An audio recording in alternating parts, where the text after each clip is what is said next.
For the next performance evidence observation checklist, students are required to analyse health information on 2 older people and reach appropriate conclusions on possible nursing interventions related to their care. So obviously this will be in consultation with the registered nurse that they're working under the supervision of, and will also be required to do one for a person with dementia and another person with a physical disability. When we're looking at a person with dementia, we need to think about the different signs and symptoms that we'll see through their health information.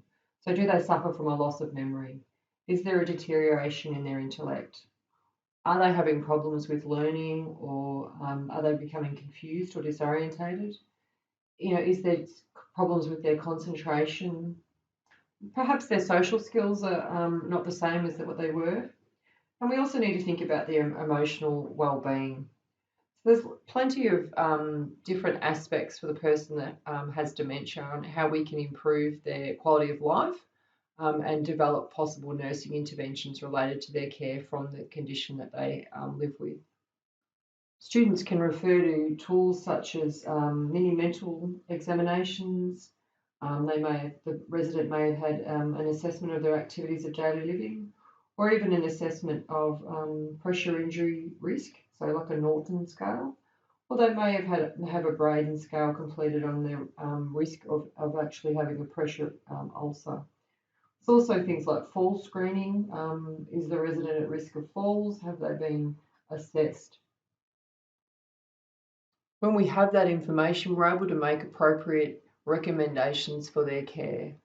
For the second care health assessment that we're undertaking, the person with a disability, this may be a physical disability, but it also may be a sensory one, whereby the person has perhaps a hearing impairment, or they have vision impairment, or perhaps a speech impairment.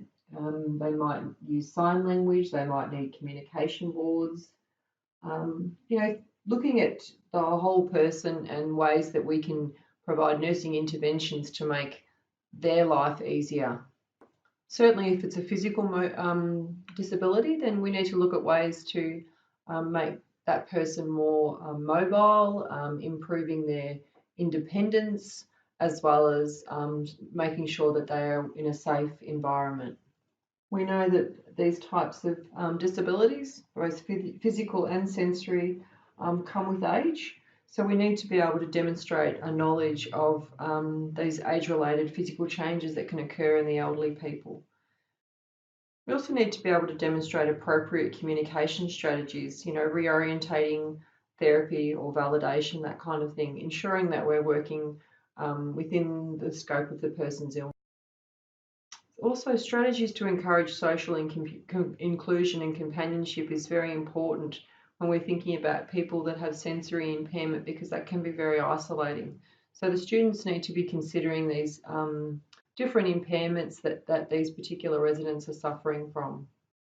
And as you can see with this point 16 here, we want you to evaluate whether the care that you initiated has helped that person achieve their personal goals.